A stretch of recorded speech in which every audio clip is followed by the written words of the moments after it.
things for the good of them that love him, for the good of them who are called according to his purpose. Our address, physical services, 106 9th King in Johannesburg. My number is +27 82 456 9264. We shall surely be blessed. May God bless you, and I look forward to receiving you. Amen.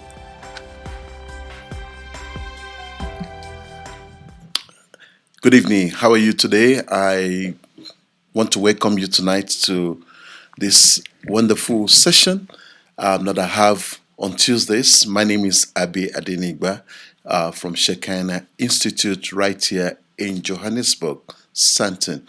And I've been discussing about a common phenomenon that happened to all men, and that is about failure. And we're in this time of the year whereby, we can think of what we have not been able to do, but at the same time, there is still plenty of time, plenty of days that we can still achieve a whole lot of our goals individually. But I've been dealing with situations whereby you felt that you could not do some things, or you failed at certain things or projects or programs that did not work out the way you have meant it. I'm here to encourage you and to speak you into life that failure is not final. And I've also come up with the ways by which you can transcend failure. And that's what we're going to share tonight. So you're welcome to my session of talk tonight. And I believe you will be blessed and take some points with you. So from last week, we were looking at the ways to transcend failure. Now, we all understand what failure is. Failure is when the outcome or your expectation did not meet your set goals. Failure is when certain events happens, like setback, disappointment, something break down, yet you can still rise. For a man can fall many times, but by grace he can still rise. And so we're going to be looking at which are the ways by which we transcend, because sometimes failure happens as an event, yet you still carry it with you emotionally. And I'm here to walk you through, coming out of those emotions and setting up new goals, either repeating what has failed or looking into another dimension, another ways by which you can really recover and get to that point of success. And that is what this program is talking about. Now, to transcend failure is the ability to exceed the experience, the ability to live beyond or above the emotional breakdown, emotional feeling about what did not work out for you. And that is what to transcend. To transcend that rejection experience, to surpass where you have failed professionally. That is to transcend. Where you've had professional setback, for example, you may have, had that during the course of the year, but you need to move beyond that experience. And that is what I've come to discuss. Therefore, to mitigate the feeling of failure and to surpass the limitation that may have happened, the limitation that you had, which actually led to the failure, having discovered that, you can move forward, you can surpass those limitations. And today, I want to deal with the number 3 point, which is to transcend failure is to engage in those projects, to revisit those projects, to get back onto your talents, get into that business venture again. And it must be those calling, that business venture, the project that really grabs your spirit and your strength. Even if your desired outcome at the first instant wasn't satisfactory, you can still go back to it because your spirit is in it. And eventually, you will succeed. Because whatever that is not grasping for you, is not within your orbit of belief, you may not succeed. But when you made it with determination that this is what you are called to do, I want to assure you tonight, let it grasp your spirit, let it grasp your strength, you will surely succeed. So, in this case, that you need to make sure that as you go back, as you revisit, it must grasp your spirit, it must grasp your strength. You have to give it the best because your spirit is in it, and eventually you will succeed. And that is how you can transcend failure. That's how you can transcend failure. When your spirit is in that venture, when your spirit is in that talent, when your spirit is in that business, no matter the failure experience or the setback, as you go back to it, that's when your failure will become an history. You can transcend it. Now, a scripture I'll give you quickly, which says in Matthew chapter 6, verse 21, it says, "For where your treasure is, there your heart will be also." It's a very simple philosophy. It's the word of the Lord. And I want to tell you today that, when you make that venture, that career, your treasure, your heart will be there. No matter what the event, no matter what the setback, when you make your calling a treasure, your heart will be there. When you make that business your treasure, or you treasure your business, you treasure your career, where you have put your life and years of study, your heart will be there. Because the heart is the spirit. The heart is the spirit, the subconscious place, a subconscious place of determination. And that's how you can surpass the loss and you can make it to work again. And that's why our point today is that for you to transcend failure, what failed, the project that failed, the business which failed, or what you have to repeat again, or where probably you could not make the team, or you perhaps lost election if you're a politician. But if your spirit is in that calling into politics, into that talent, into that, whatever the venture is, if your spirit is there, your strength is there, your heart will be there. And that becomes what you treasure. And that is the strategy I want to discuss today, that you will surely transcend, you will surpass the experiences that you have had. And that's how you will transcend it. So, for where your treasure is, there your heart will be also. In other words, what you treasure is where your heart will be, is where your spirit is. And as you make that venture your treasure, you will surely, definitely, you will surely make it. I've spoken to a couple of entrepreneurs who are friends, and those also that I'm a coach to their business. I found out that their heart was never in the product or the service. Their heart was in the money. So when they discuss about struggles and the challenges they're having, you will pick up where their heart is. So their heart was never in the product, not in the services, not even in the calling. Their heart was in the money. And when the money stops to flow, like it used to be, they leave it or they abandon the business impatiently. And that is how you can find out that when something fails, it's going to tell you that why did it fail? It's not that the business wasn't good enough. It's not that they were not called. It's not that he did not study enough for it. But when the interest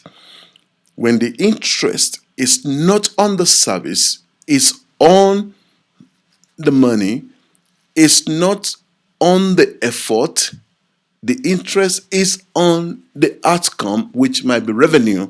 You find out that when things happened, they just fizzle out. But I want to say something to you today.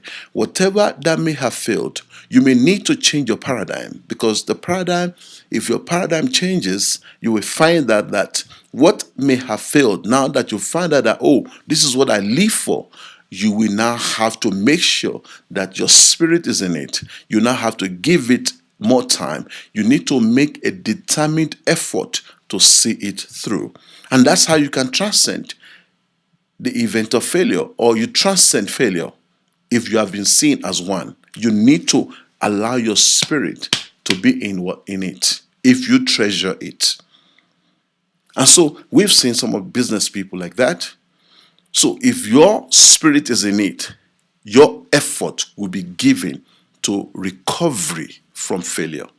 Your effort will be given to restoration of that very business that failed, with a higher mental energy, and therefore you will surpass the fear of the past. You will surpass it. It requires your total being to be invested in it. I've seen some other word of men of wisdom, such as Thomas Edison. Thomas Edison said, and I quote, "I have not failed. I've just found 10,000 ways that won't work." That was the word of Thomas Edison, a great inventor. He said, "I have not failed. I've just found 10,000 ways that doesn't work, or that won't work." So hence, what he's saying there is that it takes a determined effort to succeed. When you have found the errors and deal with it. So in other words, when you experience a failure, or you've been called a failure, it does not mean that you have to withdraw. It means that you have to look through your limitations. You may discover some of your errors. You may discover some of the things that should not be done. And that is how you can keep on, because as every effort that you put in, you will find one or two things to correct, either about your career, about your calling, about your ministry. If you are given to it, and your spirit and your strength is grasped by that calling, by that career, every effort that you put to it, you will discover what you should not do, or what should not be done, and what should be done. And that is how you come to a position of stability, a position of success. So Thomas Edison, in his innovations or inventions, he must have put in several hours of corrections, and several hours of correction brings into perfection. That is, corrections or practice or whatsoever. And that is how these men became great. They never walk away from their failure. You don't have to walk away from your failure or from what failed if you are called for it. It's just an event, it's just an experience. You don't have to stop what you're doing because of rejection. You don't have to fall for rejection. So you need to live above the feeling of rejection. That is transcendence of rejection. So looking at Thomas Edison's work is teaching us today that we don't walk away from our failure or from what failed. We need to continue to try it, and you might find your own 10,000 ways that won't work, but at the 10,001, you will definitely find the niche. You will find what works for you. You will discover yourself, and failure will be an history. If it happens again, you know what to do. So, looking at the word of Thomas Edison about him founding 10,000 ways that won't work, and then I want to discuss tonight that I want to assume that this might form the basis of a popular theory or concept of 10,000 hours rule, which was developed by a psychologist, Dr. Anders Ericsson. And Ericsson talks about 10,000 hours of rule. Then the concept suggests that it takes 10,000 hours of practice to become an expert in a particular field. In other words, either you're a tennis player or you are a preacher. I don't know for myself if I've spoken 10,000 hours, if I've done that. But this concept also was made popular by Malcolm Gladwell, who popularized it in his book known as Outliers. So he also, he made emphasis on the 10,000 hours rules. But as time goes on, other experts, other researchers, they came up and said, no, it's not acceptable. Malcolm is wrong. And when you say Malcolm is wrong, that means Ericsson is wrong. Now, they challenge the 10,000 hours rule. And I want to try and link the word of Thomas Edison, which says that I've not failed, I've found 10,000 ways that won't work. Finding the ways that won't work, it doesn't mean he didn't work. No, he eventually got to the correct point where it worked. Yet, he never left it. He never left it. And that, for me, resonates, and I believe it was the basis for these researchers to come up with a theory of 10,000 hours. So, the latter researchers said, no, Malcolm Gladwell is wrong. Several arguments challenged this 10,000 hours rule and they said, it isn't a magic number for becoming a world beater. In other words, Malcolm's rule is debunked. It was debunked. So everything has to do with practice, but with a difference. When you are repeating your failure, it must come with a difference. Now, look at what those who objected the 10,000 hours rule, what they arrived at. In terms of it, they believe that it requires a quality time of practice, a quality time of supervision, mentorship for the 10,000 hours rule to produce someone as a world beater. So, in terms of failure, that requires you to do it again or another way till you exhaust your mental energy.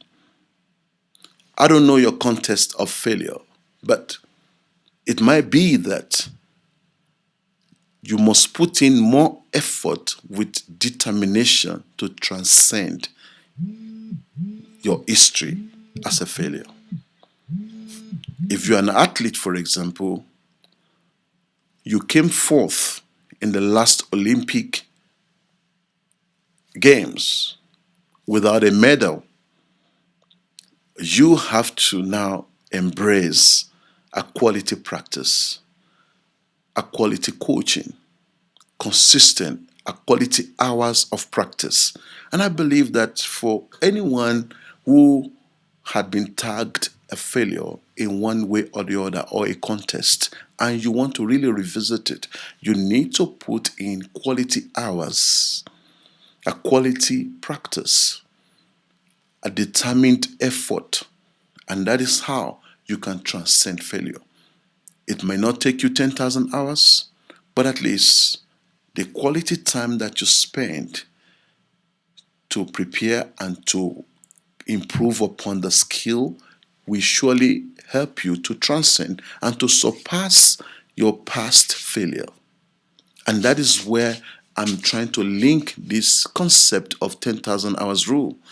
And I believe that for Edison to say, I have not failed. I've just found 10,000 ways that won't work.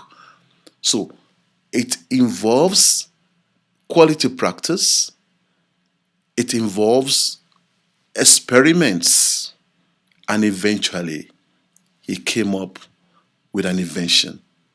And I believe that is where a quality practice makes a difference. A quality time makes a difference. For example, maybe you're a man of God, a quality time in the Holy Spirit can reveal you on the outside. A private quality time with the Lord can present you greater on the outside. That is what this is talking about. So no matter what may have failed, you need to transcend it. You need to make sure that your spirit is in it. You need to make sure that it grasps your strength, and this is how you can transcend failure. Therefore, I give you more example. According to this research, those who opposed the 10,000 hours rule by Malcolm Gladwell, they said you need to engage deliberate quality practice. And then you must have goal setting. You must have goal setting. Therefore, for you that maybe this business is not going the right way, you don't have any other thing to do than to revisit that business. That means that you need to give it more time. You need to put in more efforts. You need to have for yourself a mentor for that your business, because it's not going to a mentor every day and you talk. The quality of your talk with your mentors will make a whole lot of difference. You are not going to your mentor to go and gossip. You are going to your mentor to gain more experience, to be advised, both in your finances and in whatever product and services that you offer. And that is what can bring you back into a position of success, and you transcend the failure. And so it is in this 10,000 hours rule. You may not spend 10,000 hours, but the rule is just teaching us that we need a quality time. We need a quality time, a quality hours, and we must set our goals.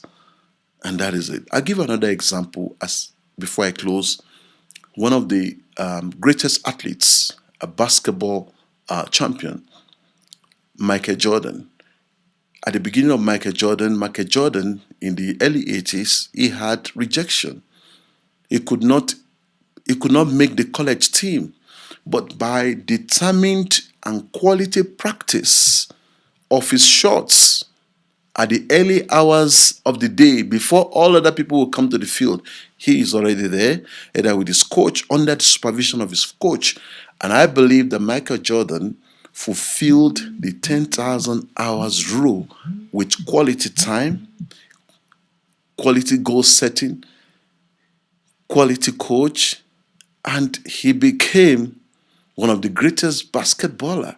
Having suffered rejection, it transcended that rejection, the failure of that time.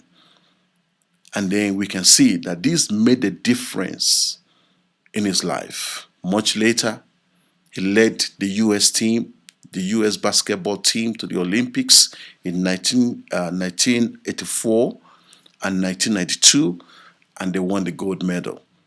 He's done well for himself. He won, at least for Chicago Bulls, he won about 3 seasons between 1984 and 1993. Then he retired. He came back again in 1995 to 1998, another 3 seasons. So you can see how failure or limitation or rejection did not stop Michael Jordan. He put in effort, a determined effort, a quality hours of practice. His shot, and if you have watched his game, sometimes, by the position on the court, he always takes his shot outside of the 3 meters, and everybody wants to give him the ball, and he drops it into the basket. So he became a great man, a great sports person. He did not allow the rejection of his early days to stop his talent, to deny him his God-given talent or gift. he did not give up to it. He made the best use of his time. He put in a great amount of efforts, quality time of training, and he became one of the best player in the history of basketball in America. What can I say? The word of Michael Jordan, and I quote, he said, and I quote, I can accept failure. Everyone fails at something, but I cannot accept not trying. That is his word. He said, I cannot accept not trying. So to transcend failure, you need to understand that you cannot stop trying. You need to continually trying, fulfilling, engaging yourself, practicing. Either it's your career or it's a calling. These two must grab your spirit. They must grasp your strength, and you will surpass the failure experience. That is what we found out from this great athlete. So, today, I want to conclude and ask you, whatever has failed, what is your decision? What you could not do well, what is your decision? Are you going to revisit it?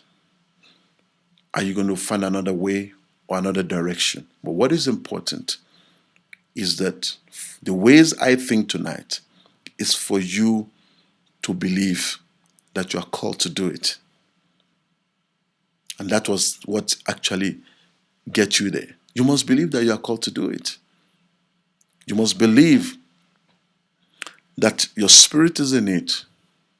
You must treasure.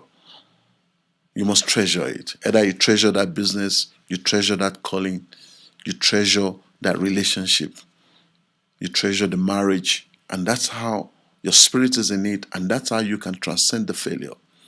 Because failure is not final, it's an experience, it's an event. And I'm using this tonight to encourage you to put more effort into what is assumed to be failed, to have failed, to revisit yourself and let your heart be there. And you will surely succeed. You will surely succeed. If you have to repeat it, you repeat it. If you have to go and learn to do it better, get yourself a mentor and spend quality time with your mentor. A quality time preparing yourself, and you will transcend the failure. Let your mind be there in what you have decided to do for yourself. Let your mind be there. And then you hear less noise and you can gain a superior focus on what you have been called to do. And I want to thank you for listening tonight. And I hope that the few things that I've said tonight will help you to rethink and to, come out of your emotions concerning what didn't work out for you this year. You can start to revisit it right now because you have just less than 60 days or 45 days to the end of the year. You can still make it. You can re-emerge. And next year will be a great year for you. Thank you for listening. This has been Abi Adenigba from Shekinah Institute for Leadership and Entrepreneurs. I look forward to see you again, and subscribe to my channel. You can be able to see all other talk I've done on YouTube and Facebook, and you'll be blessed. And I want to say have a wonderful week, and I'll see you again. Thank you. Bye.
He has died for you to remove condemnation from your life.